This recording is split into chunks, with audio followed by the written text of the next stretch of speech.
Love is the most complicated feeling, the most complicated emotion. Everyone has their own experience and story about love, and as young people, we are still trying to figure out what love is.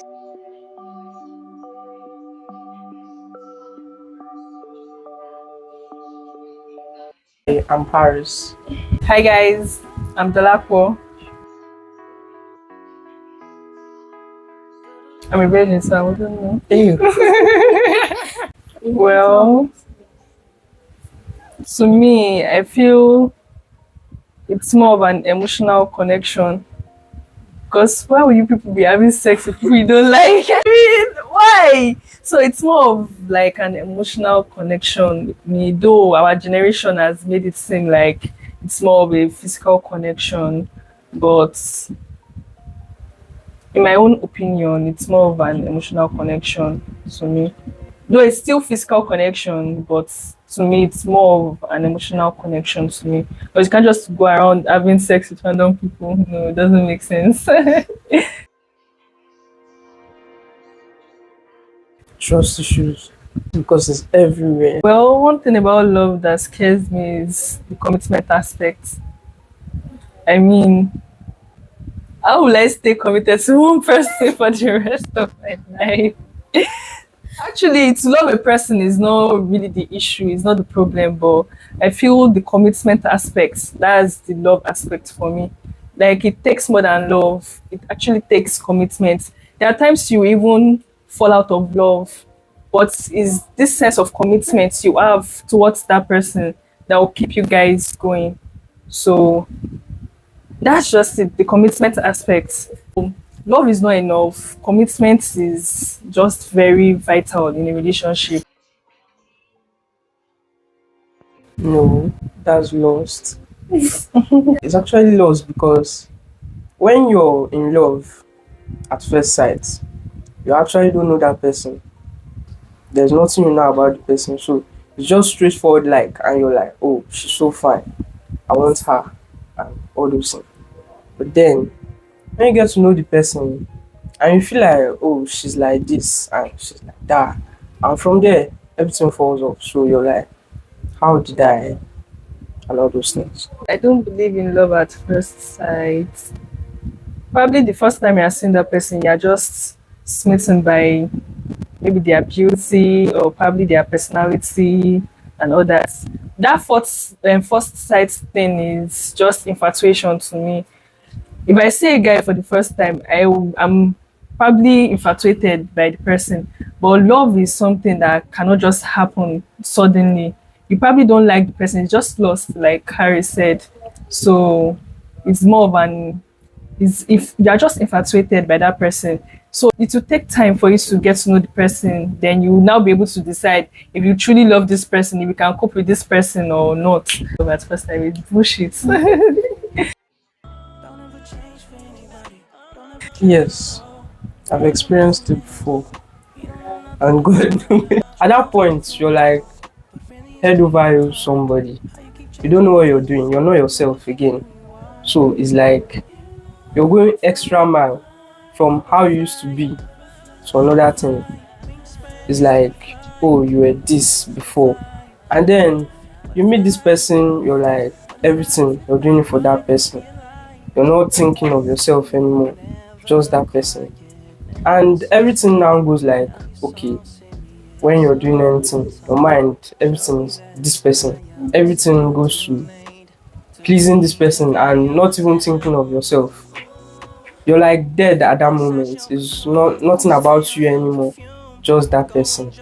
No, I don't believe love changes someone.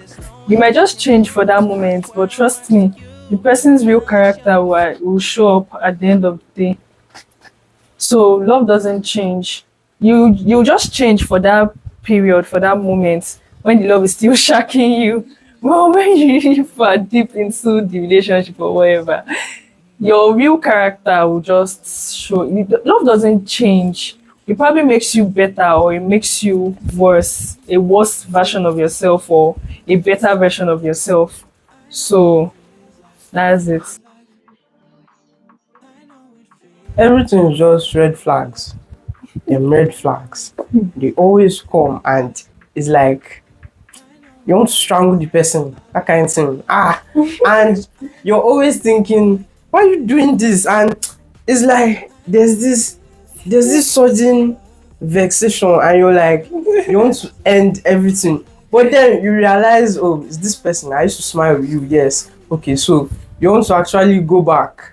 But then the person is doing it again and again and again. And you're like saying, okay, this is getting too much. And you want to end everything. But it's still you. Foolish for love. You're going back again and again. To fall out of love is normal to me. I mean, even siblings, there are times you just don't like your siblings. There are times you don't like your friends. So people that are in a relationship or people that are in love, there are times definitely you fall out of love. But I feel one major reason that makes people fall out of love is I just feel it's normal. I don't think there's a major reason why people fall out of love. Though sometimes partner's behavior or something might make you fall out of love. Like I said earlier, love is a commitment. Definitely you fall out of love with the person, with your partner or something, but it's just that sense of commitment that keeps both of you going. I don't think so though. Because it's not those type of love. Those ones is just like family, you're like brother, sister, father, mother, and all those things. There's no way you can relate with the type of love you're giving someone else. So no. Yes, to an extent.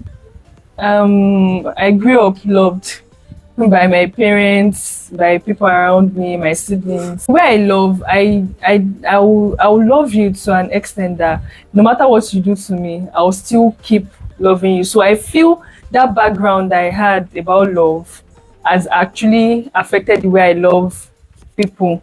So yes, I think my background affected the way I love people. Don't trust too much, and then them red flags. Once you see them, you run. No, is you will not stay, just run because immediately they're telling you no, it's not like that, it's not like that, but it's always like that. Always trust your instinct. There's nothing like you see it and then you be like they'll change. Nobody's changing. They're not Power Rangers. Nobody's changing. So it's just be that way, and then at the end you're going to cry. Or no, you might not cry. You have to die. First of all, fear men. Fear men, very important. Fear men. Well, the first thing I've learned is that number one, don't trust anybody. Truly, like what Harry said, don't trust your partner 100%. That oh, I can swear my partner will not do this. Like, it will shock you. Then, secondly, probably if you feel you can change a man or something. That's an impossible task. Well, anything you cannot cope with, just don't feel, just run, just flee. Don't feel you can change your partner or something. You can't change a man. Then, lastly, just don't love with your heart, love with your head. Keep your relationship on your palms. So any small thing, just let it away. Love language there. Oh, I'ma just rub my head though.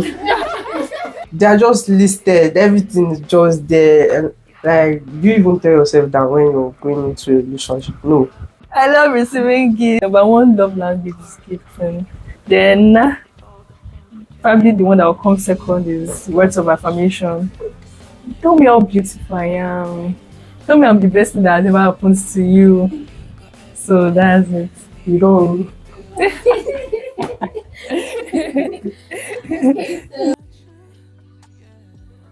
Go to God and you tell God, "But this is me again, treating me like bag," and you sleep because there's nothing's going to change. You just be there, you be begging for attention, all those things. It's nothing's going to change. Not understanding my love language is actually a very big red flag, which I can't cope with. So if you don't understand my love language, if I've tried to tell you that okay, this is my love language, and you don't still understand, I'll leave you. No time. Baby, you broke my heart. Oh, Jesus. Sorry. Can I do-